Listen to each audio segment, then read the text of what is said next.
wonderful humans of the interwebs. Welcome to eSpot Live. I am Ellie. This is Rodney. Rodney is my emotional support duck. If you're new here, he says hello fondly to everyone. He also loves the wonderful humans of the interwebs. It's a Monday. Happy Monday. Yeah. Hopefully everybody had a good weekend. Something happened this weekend. Some sort of, I don't know, party or whatever sport that fans get excited about. I'm kidding. I know that it was the Super Bowl. Anyways, we've got Pandamental and Silly Fun in the chat. Hello, hello. It's so good to see you guys. I always start these off with disclaimers, and I'm always super nervous when I don't have a solid disclaimer to give you guys. So hopefully all goes well, knock on wood. Let me know in the chat, as always, if there's any sort of interruptions or weirdness, and I'll do what I can to fix it. Fingers crossed it'll run smoothly. The notifications on my end are saying that the stream is smooth, so here's to hoping that it's smooth for all of y'all on any platform you may be on. I feel like there was something else I was supposed to say in the intro, and frankly, I don't know what it was, but there's a Rodney emote in the chat, so it's a good day. As always. Yeah. If you're new here, eSpot Live is where I babble about news topics that pertain to the entertainment industry in some way, shape, or form. I get to learn a lot. I get to talk a lot. I get to chat with you guys. You get to chat with me in the chat. There's probably a better way to say that. That's fine. Everything's fine. Anyways, all that to say, I'm going to jump in and start chatting about the topics I have today. So first up to chat about is a little bit of, I guess, new information, I suppose, on Warner Brothers Games' Nemesis system. It's finally been patented. So, if you don't know what that is, which I didn't at first, Warner Brothers' Middle-earth series utilized a very, very specific NPC system and hierarchy that is actually super, super cool. It was first seen in Middle-earth Shadow of Mordor, and then it was seen again in its 2017 sequel, Shadow of War. Both of these were developed by Monolith Entertainment and produced by Warner Brothers Interactive Entertainment, or published rather. And they finally managed to secure that patent that they've been working on since back in 2015. The U.S. Patent and Trademark Office released an issue notice on February 3rd of 2021, stating that the patent would go into effect on February... So it was released on February 3rd. I don't know if I said that right. The patent goes into effect on February 23rd of this year. So this patent will allow Warner Brothers to continue the patent, to maintain it through 2035, providing they keep up with fees and paperwork, etc. So the patent was filed as Nemesis characters, Nemesis forts, social vendettas, and followers in computer games, and it effectively codifies the functions of Monolith's Nemesis system, as well as the sum of all of its parts, as the property of Warner Brothers. This, I feel like all of the legal stuff that I get to talk about, I find absolutely fascinating, and I always try to make it English for you guys because the wording gets so strange. As with any patent paperwork, it's long, it's obtuse, it's complicated, and even the simplified version is kind of crazy. So the simplified language of the application is that the patent covers a system featuring procedurally generated NPCs that exist in a hierarchy and interact with and will remember the actions of players, have their appearances/behaviors altered by players, and whose place in that hierarchy can change and affect the position of other NPCs in said hierarchy. Again, that is the simplified language. So essentially, if you have not played this game, the NPCs are non-player characters within this world of Mordor. Have the unique ability to remember and change their behavior based on player interactions with them. But not just on one-on-one interactions, which you see in a lot of other games, but they'll actually remember events, and it will impact the hierarchy of the community of NPCs. So you have essentially a random example. You might have a, I want to say hive, but that's not the right word, a group of orcs with a specific hierarchy, right? And then maybe your character kills off the leader. Well, that group, that system of orcs will remember that behavior and implement it into their hierarchy. So maybe you'll have someone you didn't know the second in command step up as the leader. Or maybe your character intimidates the leader, and that makes him seem weak. Within that system of completely unrelated non-player characters, you might have orcs stage a coup and take over and have a change in leadership that way. So it's actually really fascinating. Very unique and very, very complicated. And they've been working on, like I said, getting this patented for years now. So finally patented. Hopefully that made a little bit of sense to you guys. Took me a while to figure out, but I think it's absolutely fascinating. I love any sort of AI technology within a game. I just think I'm a nerd. Come on. But yeah, it's super fun stuff, but also, you know, interesting to try to patent an idea like that, if you will. So they have to be very, very specific with their language, which is one of the reasons that the 2015 attempt didn't go through. They've had to rework this patent over and over and over again to try to get the precise wording to be accepted. They finally managed to do it. So the question now is, how is this going to impact other games? How is this going to impact future games? How are people going to read between the lines of the patent and come up with very similar things that aren't quite exactly the same? But yeah, so for anyone who's wondering why, like, who played this game and was like, this is an awesome idea, why aren't other games doing it? It's because they started paperwork for the patent immediately, and patents get a bit touchy. But yeah, they've had to, you know, deal with rejections. They had to deal with all sorts of things. They finally got it patented. So what does that mean for games released between now and the 23rd? Well, frankly, this is such a complicated system. Somebody's not going to be able to come up with something within the next 2 weeks. But, you know, it's interesting how dates work with patents as well. But we know that after that date, after February 23rd, any developer wishing to build a feature with all of those aspects specifically detailed within that patent are not going to be able to do that without securing a license from Warner Brothers. But developers can still create similar systems that aren't that one-to-one recreation. So we do see similar programs, for example, in the Mercenaries in AC Odyssey have a similar but different enough program that they're able to kind of run alongside. There's also Watchdog Legion's fascinating census system. So those are recent examples of these dynamically generated NPCs that include social networks. But you're not going to see anything quite like what you see in Mordor, except in Mordor, which is kind of cool, kind of fascinating. Not something I would have ever had to think about. But there you go. If you like learning about the legal intricacies of random things like this in the gaming community, this is for you. This is the kind of stuff that I just get super excited about. It's, I don't know how to explain why. It's just fun. It is worth noting too that members of both the Mordor games as well as like Ubisoft teams who have worked on AI systems similar to this, they've all said that such systems are a massive collaborative effort requiring considerable resources and development time. So yeah, I'm personally curious if any of you guys have played these games, played either of the two Middle-earth games that have this system, and what you thought of it. Was it something you noticed right away that was different, that created a different playing experience for you? Or was it did it just float around in the background? Is it something that you're surprised to learn is a big deal? I'm very curious. So let me know in the chat if it's applicable to your playing experience. Also want to point out, Silly Fun says AI is fine as long as it stays in the game. I love that comment. Very, very true. AI is one of those things that I adore and it scares the crap out of me at the same time. Yeah, it's intimidating enough walking into a room and knowing that, like, there's a bunch of really intelligent people around you, but, like, walking into a room and knowing that, like, everything in the room can outthink you is a bit scary at times.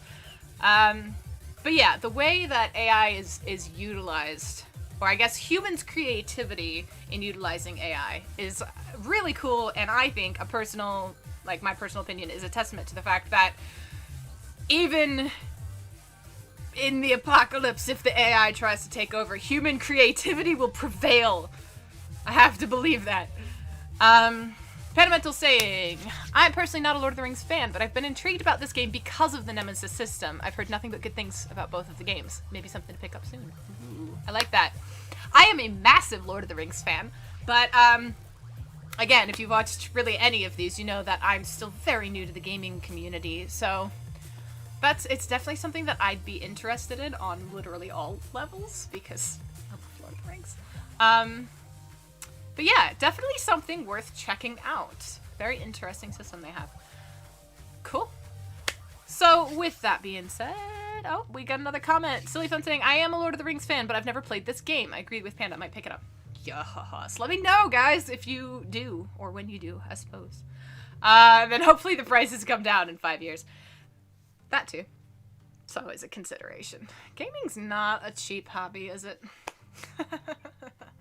Anyways. Moving right along. Next thing that I have to chat about today is the Super Bowl. Because that's surprising that that's going to come up.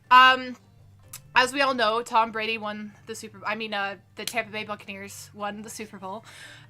Shocker there.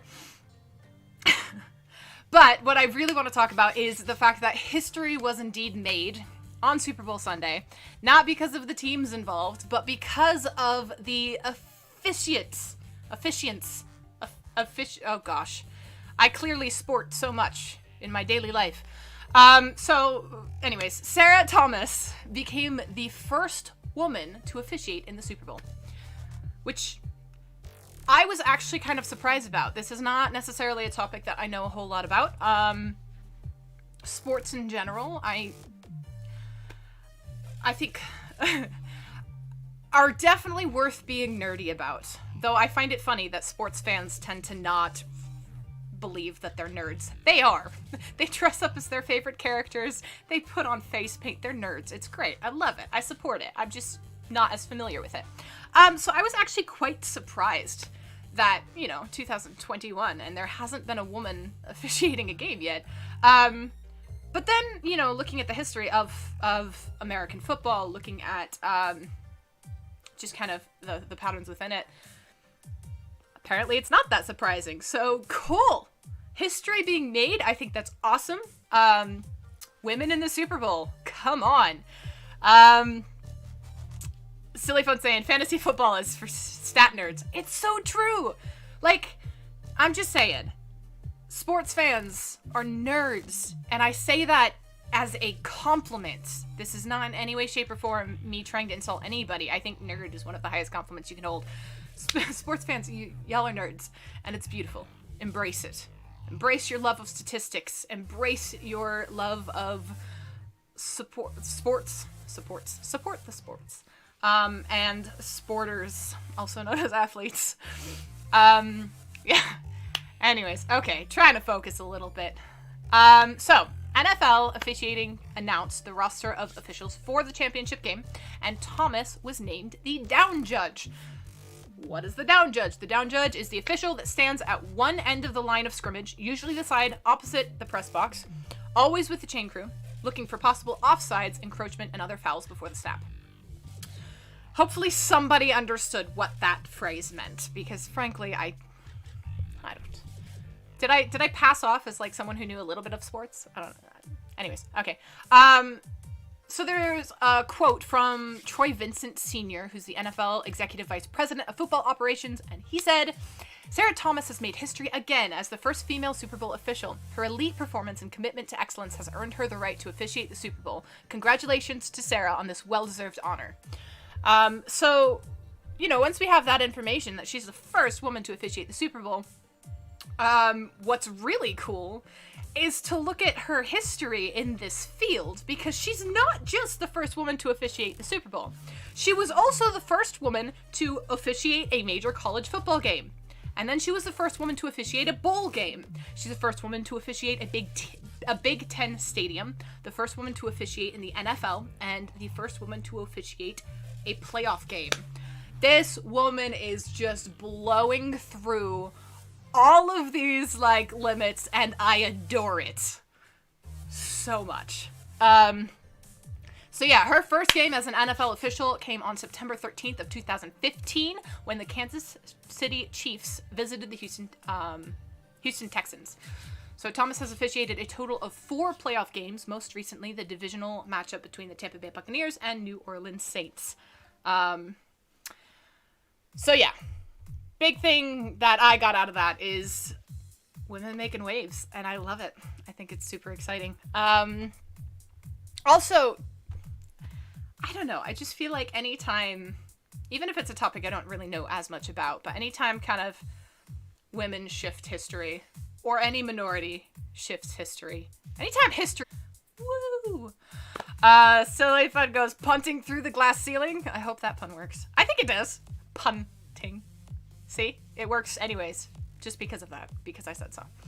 I'm hilarious, guys. Anyways. Moving right along before I dig myself into a deeper hole of not knowing sports. The next thing to chat about is...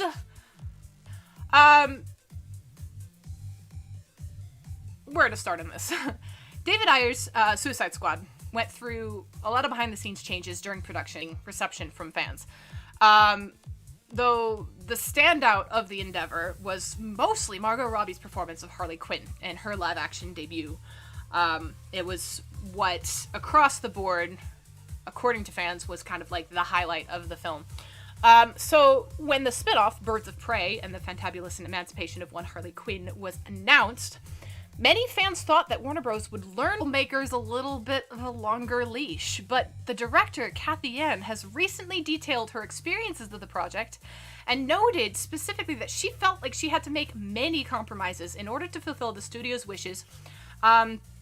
And she talked about how she really hoped that she could have maintained more creative control over the film. So she's quoted as saying, "It was definitely challenging to work on Birds of Prey. Dead Pigs was such a singular, pure version of myself. And I think that when you're dealing with a budget like Birds of Prey had, and the sort of pressures of a studio, especially a studio that is undergoing a lot of change, inevitably you end up having to compromise and fight for stuff. You win some, and you lose a lot." The playlist.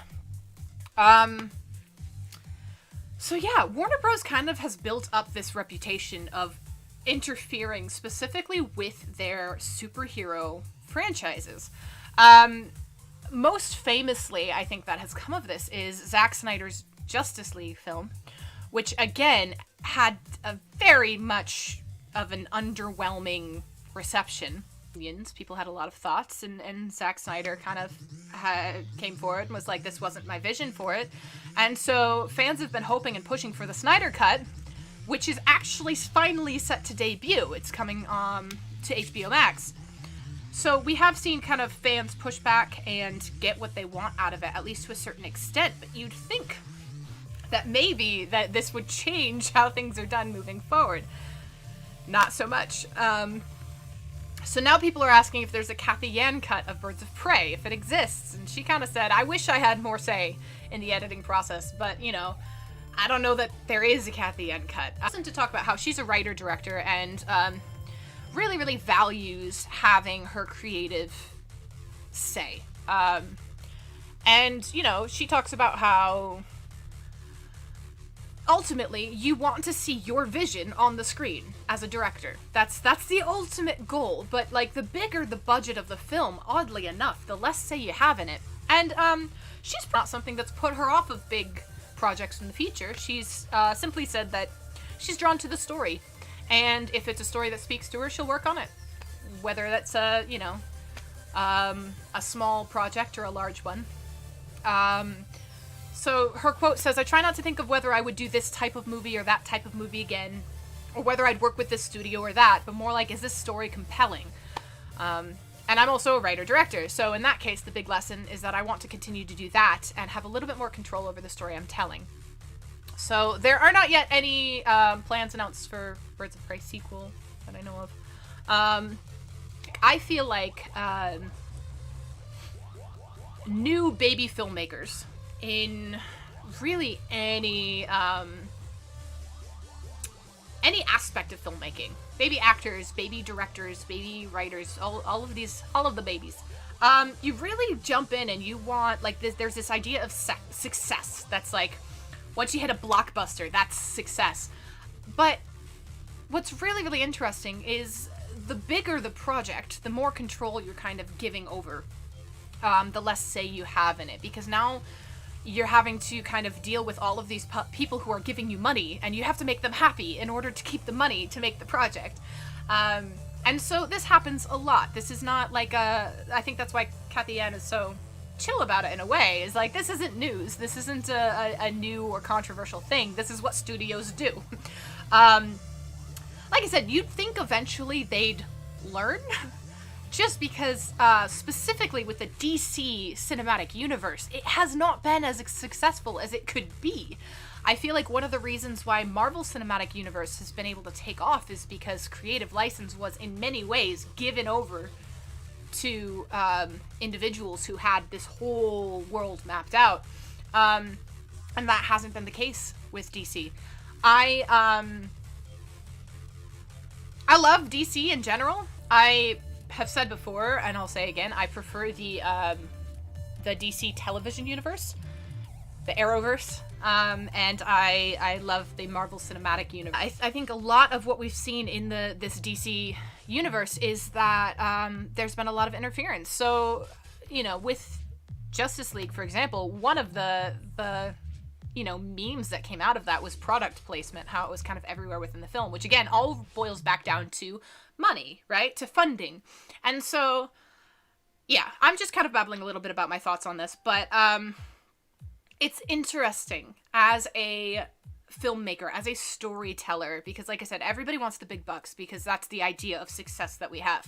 But truthfully, you have the ability to create, and there's this kind of fine line between needing a certain amount of capital in order to create a true vision, like an equalized vision. I have so many ideas that, like, I can't film on. You need a little bit of a budget, but then, there's that compromise. If you accept money from someone, then you have to include them in on your vision. And so, I feel like there's just a lot of that in the filming industry.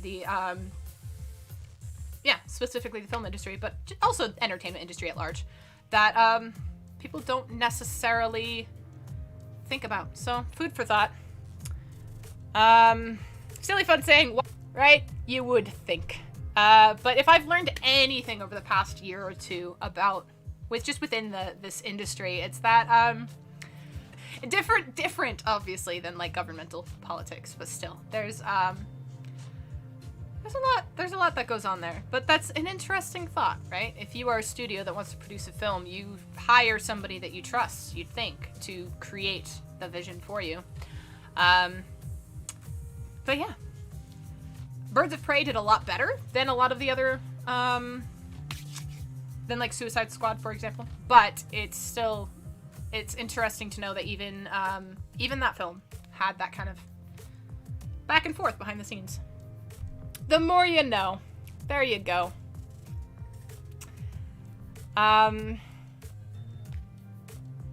Yeah, that's pretty much all I have to say on that particular topic. Unless y'all have thoughts in the chat, let me know, of course, as always. Until then, somewhat related, but about the go on behind the scenes. So, this particular topic is about Genshin Impact. And then specifically, in a brand new patch, the 1.3 patch of Genshin Impact, that was released earlier this week, this patch added a few new characters, it added new activities, it added a whole new event, but it also made a significant change to a specific character's voice. In this case, it was Barbara. So Barbara is a playable character who's basically a pop star. Before this patch rolled out, she had a very peppy demeanor that reflected that. But now it seems that her delivery is more muted. So with this patch, not only did they shift lines, add lines, etc., but they also kind of just changed her delivery. Interesting thing to do, right? Whatever the reasoning behind it, you'd think that if the fans weren't happy with it, they'd go to the studio, right? Chat about, like, we want this voice back. We want the excitement back. We liked this character for this reason. Did they do that? No. They went and knocked on the door, not literally, but virtually, of the voice actor to just completely, like, tear down her delivery. Silly Fun's asking if it's the same voice actor. It is, which surprised a lot of people, because it sounds very, very different. Like I said, the delivery is completely different. But the voice actors, it's the same actor. Even though she sounds like she's been voiced by a completely different person. She's voiced by anime and video game veteran Laura Stahl. Voiced both versions. And, you know, there are a few fans who are acknowledging that that's actually impressive as hell. But there's a lot of fans who are really upset about it. And like I said, they're going after the actor. So Stahl kind of came out and released a statement saying, I cannot ask them to change it back. Like, she said this on Twitter. I don't know why the change was made, nor could I tell you if I did. Please just enjoy the game and stop asking me. Thanks. Love that response, by the way. The change itself is relatively small, but notable. So Barbara's got lines in combat, which consists of simple, like, grunts, brief callouts for bigger attacks, like, come on, we can do it, etc. And all of these things sound supposedly now less enthusiastic. You'd think it wouldn't be a big deal, but it is worth noting that if you're playing this character, these are sounds that you're hearing over and over and over again. So if you got really attached to a specific, you know, attitude that an actor had, and it changed, I get being upset about it. But again, I feel like if you want a change to be made, it would make more sense to go to the people who can make the change, right? So, just, like, I mean, fans have made memes about new Barbara. They depict her with dead eyes, like depression, among other things. It's kind of turned into, you know, a bit of a thing that's, like, I feel like crossing some lines.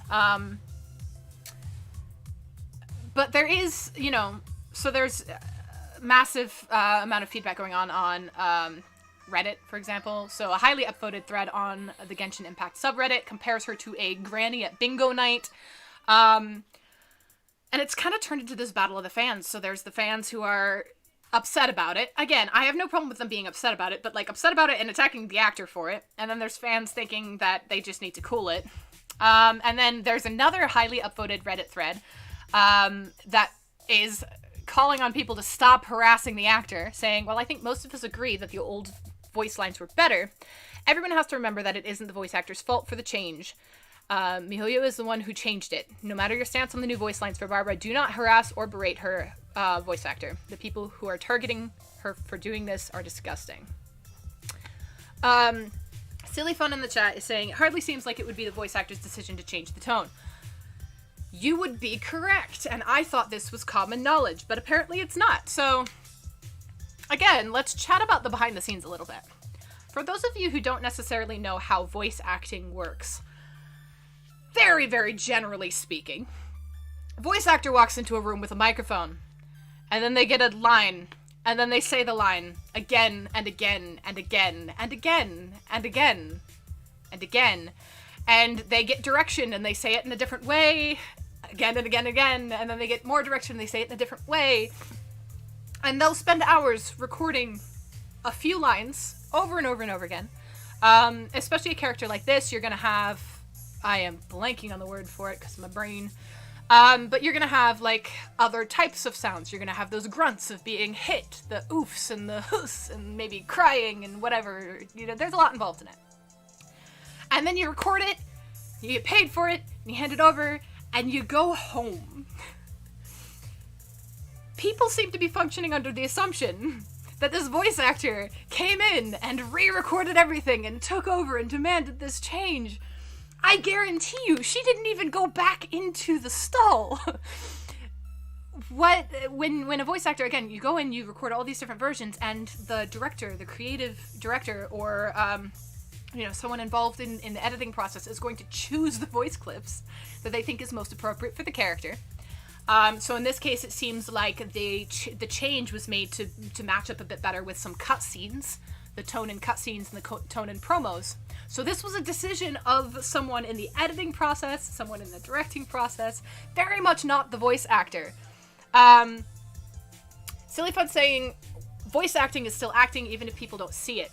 That's also very true. A lot of time and effort goes into this, but I think the biggest difference that I've personally experienced between voice acting and in-person acting is, but there's also similarities too. Like any acting, what you don't know is that there are different versions that will always just kind of exist. You'll do something one way and then get direction and do it in a slightly different way. And in voice acting, like I said, you tend to have that only exponentially more so in a lot of senses. So I 100% guarantee that she recorded all of these lines at the same time based on direction that she was given. And so somebody making the original decided to go through and pull the peppy takes. And then somebody in the new patch decided it would be better to get a different kind of vocal inflection that better matched certain promo material and certain cutscenes. And so they put those lines in. So yeah, if you are upset with the delivery of really anything, acting-wise, it is very, very, very rarely the actor's fault or even say. Sometimes actors with a decent amount of clout will have more of a say, and you hear stories about that, I feel like A-list actors being able to make more decisions about their characters, but their characters would not say how they would or would not say it, whether or not Robert Downey Jr. gets snacks on set and integrates it into his character. Things like that do happen, but most often it's not the actor's decision. And even if an actor really feels strongly about implementing something into a character, they have the option to do that in certain settings. Sometimes they don't. Sometimes you don't have any option at all, but sometimes you do. But what you'll do is you'll do a take, whether voice or in person, that's a specific way, and then you'll be like, hey, I really feel like this would be a good option for the character. And maybe the director will let you do it that way. And you might do a couple of those, and then maybe they'll have a different direction, and then they'll have you try it a slightly different way. And so now you have 3 solid options, right? You have the original delivery, you have the actor's preferred delivery, and you have the director's preferred delivery. Who knows who the editor is going to choose? There's so many people involved in a decision like this, and you can't just go after the easy one whose name you can just look up on a whim. So yeah, that's my little rant that has to do about that. Please don't yell at actors for things that are outside of their control, and if you did not know how that worked behind the scenes, hopefully you know a little bit more now. An actor will put everything into many different versions of a character, and it's not the actor's decision what character you see on a screen or what character you hear in a game. So yes, please do be kind to the actors. That is my wish. Yeah, that's all I got about that. If you have other thoughts, please do just stuff them in the chat, because I'm really curious as to what people think about this. I didn't even realize that people would blame an actor for a decision like this, so I think it was good for me to remember that not everybody quite knows how many people are involved in a process like this, or how voice Silly Fun says, I would like more of these. If you didn't know, now you know. Oh, good! I'm glad, because I was getting a little nervous that I was lecturing people. Not my intention, just super excited about this topic. So glad you liked it, and thank you for that note. We've got feedback. Why does that make me want buttered bread? Anyways, okay. This is actually, I think, a perfect time for me to go on my regularly scheduled hydration break. It is time for Hydrate or Dihydrate. Whoa! Get hyped about water! Yeah, that's what I got. Silly Fun likes learning. I like learning too. So I'm glad that you, we can connect on that level, as well as buttered bread. See, this is great. Making new friends everywhere. Yeah, time to drink some water, because it's important. And I don't know why that this is my bi-weekly lecture, but it is. Drink water. Other beverages that taste delicious are also rum if Wolf's watching, and chalky milk if Jedi Roxy's peeking in, but there's also time for water. And now is that time. I will be back.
Chat. That's exciting.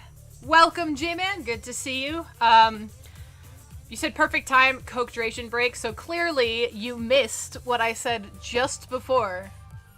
Because I addressed that. There's a time and place for Coke. There's a time and place for water. But Rodney emote makes everything better. Okay, fine. You're forgiven. Welcome. Good to see you. I'm throwing things now.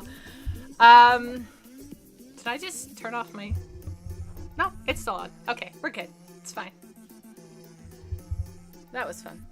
Alright, moving right along to the next topic I have to, babble about newsy stuffs. Panamental says, real quick, but it's always a great time for Razor's Respawn. It's true. Which is made with water. I'll take that. It's fine. Just so long as y'all are getting water. Because I care. Comes from a place of care. I don't know. I don't know what direction I was going to go with that. Yeah. Moving right along. I feel like something changed on my end. Can you guys can still hear me, right? Just double checking real quick. Can you guys still hear me? In the chat, let me know. I know this is a really silly question. Okay, cool. Panda says, yeah. Good. Okay. I pressed a button on my end, and I wanted to make sure that I fixed it before I went on. Thank you for that. Alright. Now that we're done pressing random buttons accidentally with my flailing. The next topic I have to chat about is, again, slightly, Super Bowl related-ish. Silly Fun saying, real quick, I keep going back and forth. In the chat, Silly Fun is saying, we can hear you, but the video's a little choppy. Okay, that's good to know. That could just be my interwebs, in which case, I don't know if there's anything I can do to fix it right now, but I will see what I can do. I honestly think that's probably just the interwebs going on. Alright. Keep me updated. If it gets to the point where it's distracting or interrupting more so, then I'll see what I can do to change things. Hopefully it smooths out a little bit. Alright. Actual news topic, Super Bowl related, slightly, kind of, sort of. So Reddit put out a 5-second Super Bowl ad that specifically highlighted the GameStop stock market saga. So I talked about this in detail on the last episode. So I don't know if I want to go into like the whole thing again, unless you guys have more questions on it. But anyways, Reddit put out a 5-second Super Bowl spot, which frankly needed to be paused in order to be read. And it says, one thing we learned from our communities last week is that underdogs can accomplish just about anything when they come together around a common idea. Who knows? Maybe you'll be the reason finance textbooks have to add a chapter on tendies, or essentially your profit for selling a stock. So yeah, just to kind of like recap at least a little bit, the stock market drama surrounding GameStop in particular saw a very predominant hedge fund publicly make a bet that GameStop was going down and announced they were doing short sales, and a group of ragtag investors, hobby investors, on Reddit joined forces under the subreddit of Wall Street Bets in order to come together and purchase stock, which drove the stock price up over 1,700% as a result, which really exposed the short seller hedge fund, Melvin Capital, as well as several others in massive financial situations, and just messed them over a bit to the tune of several billions of dollars. Which, you know, there's something there. So if you don't know much about the stock market, I didn't until I started kind of looking to it a little bit more, and I still can't say I know much about it. I know the basics. Essentially, hedge funds are investors that borrow stocks, usually from struggling companies, and then sell them for market price, making the bet that the market price is going to go down. So they borrow them, they sell them, and then they wait for the stock to drop, the market price to go down, and then they buy them back to give them back to the lender, and they make that profit of the money in between those 2 points. The point they sell it for, the point they purchase them for. As silly fun saying, it's all made up and the points don't matter. That's what I've learned from this, essentially. So you have these hedge funds who, like I said, are making bets that companies are not going to do well. But like I said, you do that publicly and you piss off the right people who happen to have the interwebs at their fingertips, and things happen. Still don't know how this is going to end, because what we've seen is the stocks went up absolutely drastically. Like I said, the cost of the stocks skyrocketed, but then as the market does, it started to drop drastically again. The Redditors have still managed to kind of make a sizable dent in certain hedge funds' plans and investments and capital, using fancy words that I only kind of half know the meaning of. But essentially, several of these hedge funds had to pay back the stocks at that inflated price, and it resulted in bankruptcy for some people. Like I said, situation is still ongoing. As I announced last time, a movie has already been essentially claimed. So movies in the work based on a book that's in the works that hasn't been written yet, but that's how excited people are about this particular saga. And now it's been involved in the Super Bowl. So at one point in time, I looked up the cost of Super Bowl ads. I don't remember what they are, but it's ridiculous. Reddit, talking about a gamble, Reddit thought it was worthwhile to kind of brag about this particular situation in the Super Bowl, which was probably a costly endeavor. But yet what a time to be alive when people on Reddit were able to come together to a point where literally it will have to be mentioned in textbooks. So that's super fun. Super fun little thing. Just catching up on the chat real quick. Silly Fun saying, it's all made up, the points don't matter, except for those of us who can't afford to play. And then G-Man saying, it's not completely made up. Did I say that word right? There's extra E's. And it definitely matters to retail investors more than you'd think. So that's fair. It matters to... It does matter. But, like, again, to the people who can afford to invest, I suppose. It's just an interesting concept at large. Anyways, if you have any more thoughts or concerns or questions, put them in the chat. In the meanwhile, I'm gonna go ahead and move on to a different topic. Let's chat about Marvel Comics, specifically the Spideyverse. Woo! So Marvel has introduced a new Carnage, and we now know who that Carnage is. A little bit of backstory. Marvel's King in Black crossover continues, and it now has some brand new tie-ins comics that have been published this week as Null continues to cover the Earth in symbiote goo. Among this week's offerings is King in Black Gwenom versus Carnage, which might have originally led you to believe that the Ghost Spider is going toe-to-toe with Cletus Cassidy. However, Cletus Cassidy remains very dead after the Absolute Carnage event. So, this in mind, Marvel needed a new Carnage to take up the mantle and to fight the alternate reality version of Gwen Stacy's Web-Slinger. The conclusion of the miniseries' first issue has revealed who the unlikely candidate is. So, here's my official spoiler warning. This next babble will definitely contain spoilers for this arc of comics. If you've been following it and don't wish to know, go ahead and mute, and I will give a very awkwardly, enthusiastic thumbs up when I'm done talking about spoilers. If you aren't worried about being spoiled, follow along with me. I personally love spoilers. Anywho, spoilers.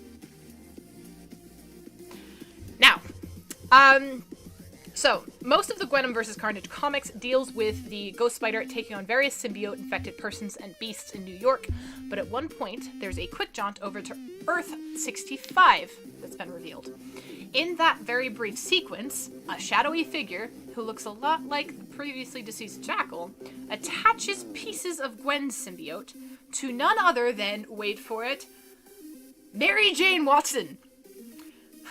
So despite still being on that Earth, Mary Jane is somehow drawn to Gwen, transports herself to the main Marvel universe, and then after she arrives, Null makes a connection with her, even though those symbiotes are a little different. But then MJ goes on to confront Gwen and declare herself the new Carnage. So right now, it's unclear if Mary Jane's new Carnage will go on to have an even bigger place in the Marvel Universe. Perhaps, just kind of completely taking over the villain's role. In any event, the pair is going to tangle across 2 more issues before the event comes to its conclusion. So an official statement released on February 3rd is Gwen Stacy versus Mary Jane Watson. They've been at each other's throats over the band for years, but not like this. This Battle of the Bands really shreds. So the next issue releases on March 3rd and is described with unwittingly pulled into a bandmate Gwen Stacy's interdimensional adventures and the Marvel Universe, Mary Jane Watson of Earth 65 has bonded to a symbiote and become a new and deadly iteration of Carnage. As dragons rain from the sky and New York finds itself on the precipice of the abyss, it's up to Gwen Stacy to rid MJ of the symbiotic spiders that have infected her and get them both home, while saving any civilians MJ endangers along the way. Both of those comics are rated T+. So yeah, that's the big spoiler.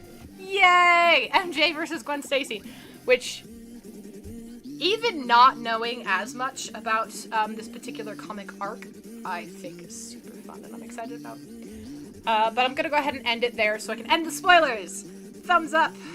The spoilers are done. Yay. Silly Fun in the comments section is saying I love being spoiled, which, I mean, I genuinely do love being spoiled.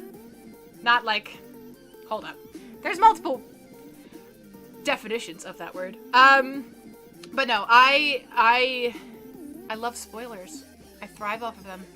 I thought there was a good chunk of my life where I was very much like, no spoilers, spoilers are bad. And then I realized that I was just saying that because that's what everybody said.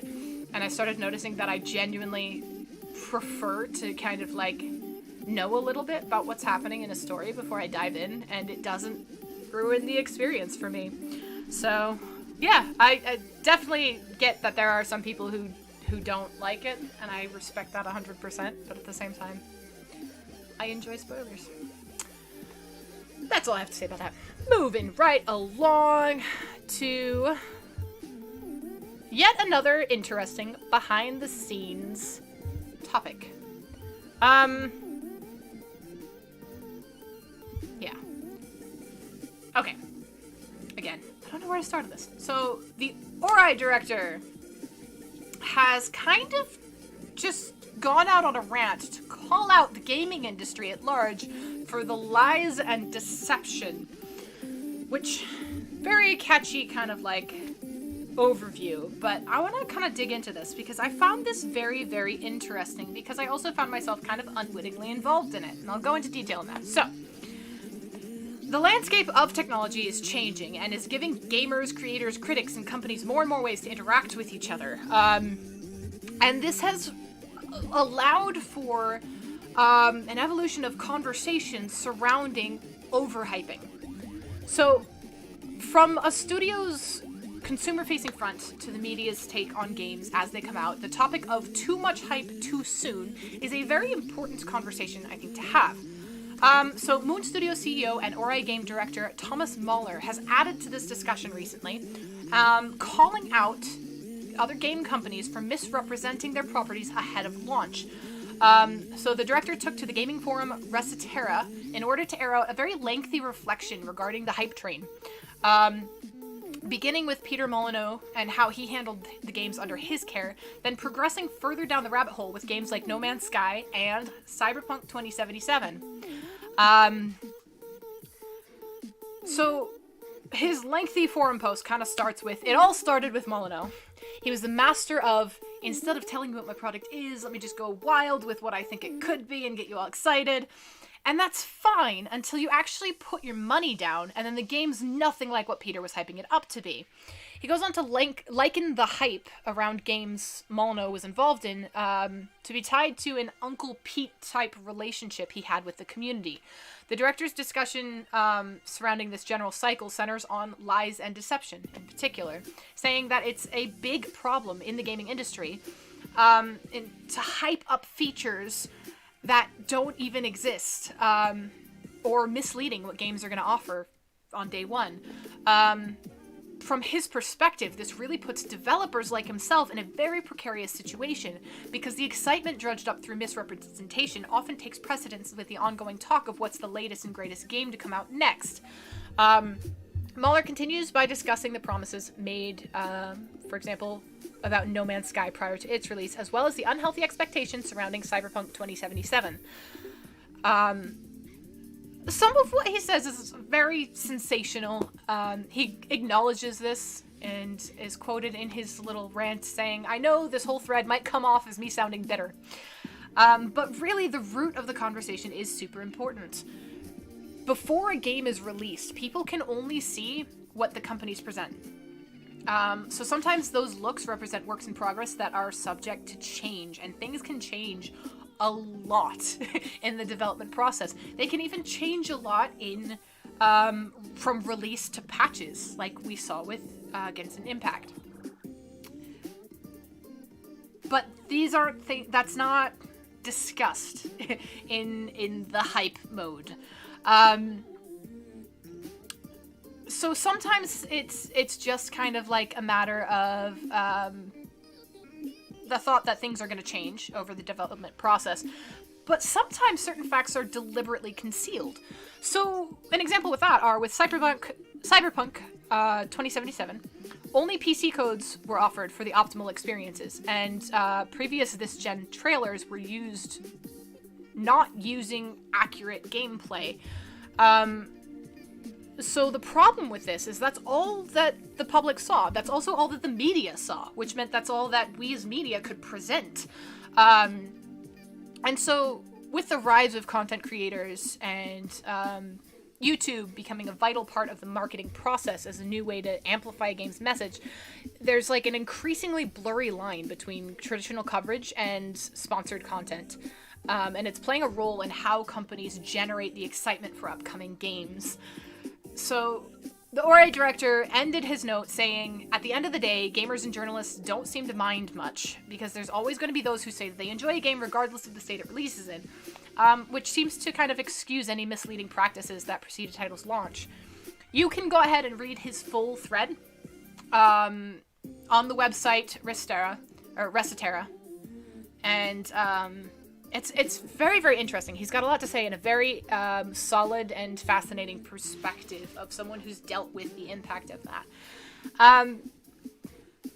But yeah, that's something that is fascinating for me, because as someone on this side of the screen, I'm kind of here to hype things up in a way. I get to talk about things coming out and how exciting it is, and a lot of it is things that I don't necessarily have a lot of personal experience in, or I'm learning about as I go, and I love this. I love everything about it. But it's an interesting thought to be to like think about is overhyping or hyping of a product that doesn't exist yet. Because you have, when a game is being announced, what you have is opportunity. And it can be anything, really. Like, you have an idea, you have a basic storyline, you have, characters involved and all that. You have a pitch, essentially. But as I've talked about in excess in this particular episode, is that there's so much involved from pitch to product. There are so many people involved. There are so many people who get a say in what happens. So you have directors and actors and storytellers and web designers and there's so much involved. There's hundreds of people. There's a lot of time. Thank you. Penimental went ahead and put the thread on Recetera in the chat. So if you want to give it a read, go ahead and check it out. Because like I said, it's really, really fascinating, and he's got so much more insight than I do, and from a completely different perspective. So I love to kind of hear about it. Sillyfoot saying, I guess the real lesson here is that other companies should use disclaimers like Ellie. Maybe. That's one of the things that it was super important to me when we launched this eSpot Live, was if I'm going to do this live, we have to acknowledge that I don't have a filter, and that I'm going to make mistakes, and that's going to be mistakes in pronunciation, that's going to be mistakes in, saying things accidentally. It's live, I'm interacting, it's awesome, I love it, but I really, really, really, really, really wanted to focus on honesty. It's why I start every episode with disclaimers, even if there's no new specific disclaimers to state, because I'm human, I'm learning, and I'm human and I'm learning. There you go. That's the sum of it. But yeah, it's very interesting to think about. And also, like I said, kind of a call out on people like me, who I was getting super hyped.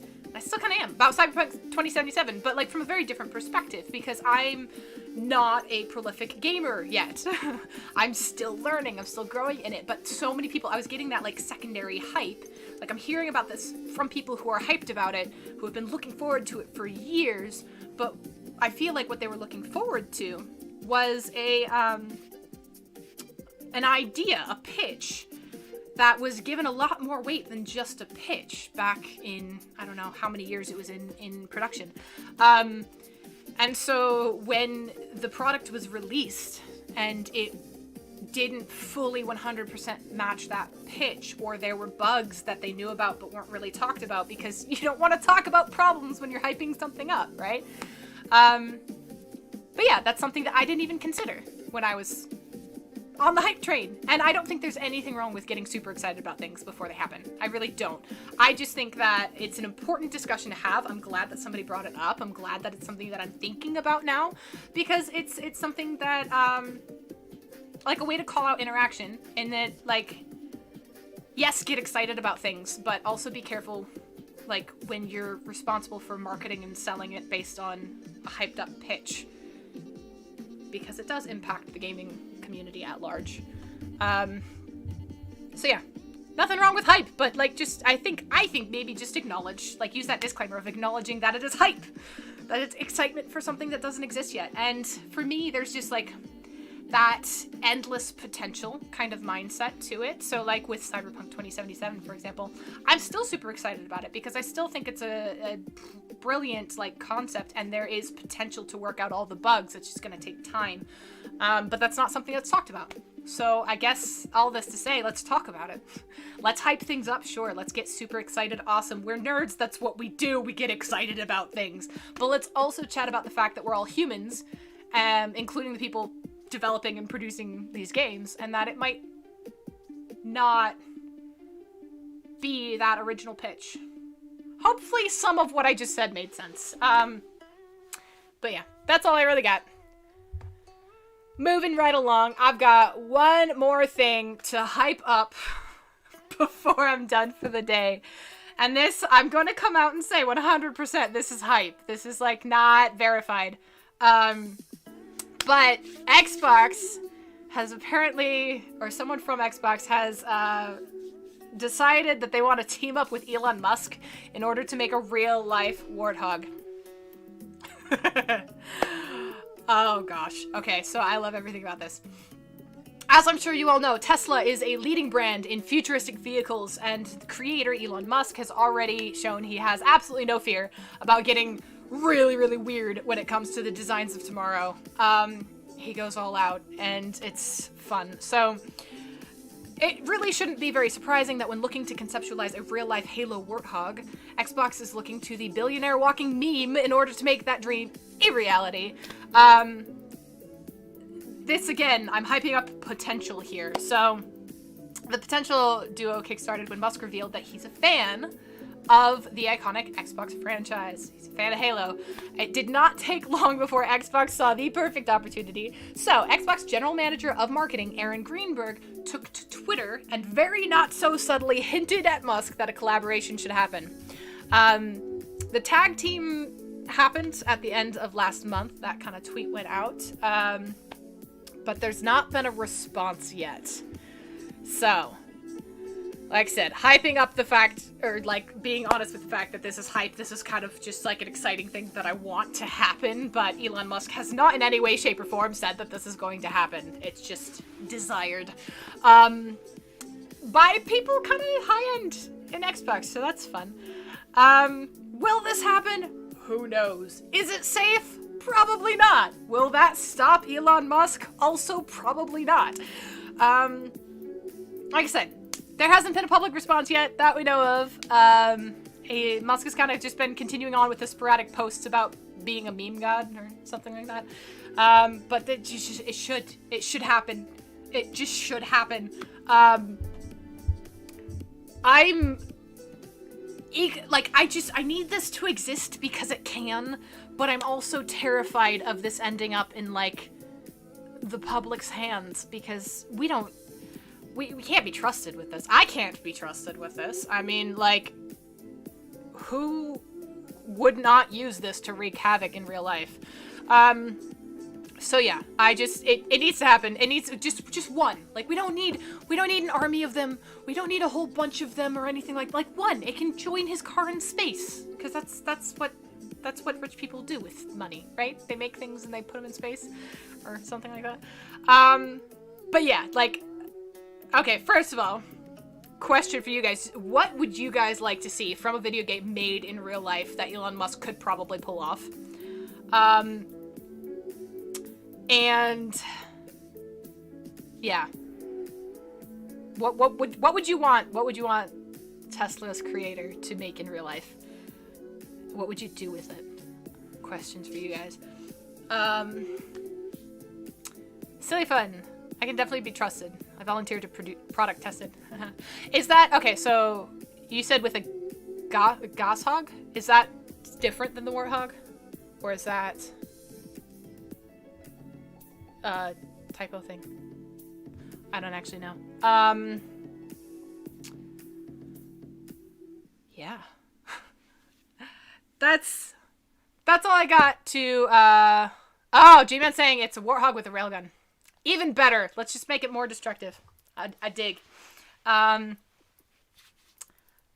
Spartan armor. Silly Fun saying Spartan armor, but for the love of everything, Elon Musk cannot have Spartan armor. And then Pandamental saying, I'd say Shadow the Hedgehog's hover skate shoes is something that I'd like to see in real life. Okay. I wouldn't have thought of that, but I like it. I dig it. I've always wanted one of those like Tron motorcycles. Just because they look cool. I'm pretty sure that they do exist though. I just not in my budget. Yeah, there's so many things that I would love to see in real life. But again, like, I just don't trust the public with it. I want these things to exist because we can, so they should exist. Like, just even the basics, flying cars. Okay, can I just say, in Time for Kids, when I was in middle school, I was promised that we would have flying cars by the time I got my license at 16. That has not happened. I am well over 16 by now, in case you didn't know that. So I feel let down, and it's the lies and deception of hype, man. See, it all ties together. But yeah, there's so many things that I really want to exist, but again, I just don't trust the general public with. But apparently we're gonna go ahead and trust Silly Fun with armored warthog with a railgun. Why not? I'll take it. We'll do it. All right. All that to say, that's really all I have. That's it for today's news. Today's episode of eSpot Live. So as always, I just want to thank you guys so much for joining in on my shenanigans, for listening to me babble. Hopefully you learned things. I know that I did. I cannot state enough just how much I appreciate y'all's support, y'all's interaction. Yeah, thank you. That's all I got. Thank you guys so much. If you're on Facebook, I'm gonna go ahead and do another shameless plug. I suggest liking the DVSI Facebook page. You get to see sneak peeks on projects we're working on. You can interact with our team, kind of like you can on Discord, another shameless plug. Also, we have direct links to all of our social media pages on our Facebook page. So, if you are in the Twitch chat, you can see our Nightbots Facebook link, but I'm going to go ahead and post it separately as well. Oh, that did not work. Never mind. I'm not going to post it. That was supposed to be for our friends on YouTube, but that's the information. So if you're on YouTube, you can go ahead and check out DVSI Entertainment on Facebook. Give us a like. Give us a follow. Yay! Thank y'all for watching. I will be back on Thursday, 6 p.m. Eastern Time. That's 3 p.m. if you live on the other coast. And I look forward to seeing you guys then. In the meantime, I hope that you guys are staying happy and staying healthy and staying hydrated. And Rodney agrees in both the chat and in person. And yeah, stay awesome, stay devious. See y'all on Thursday.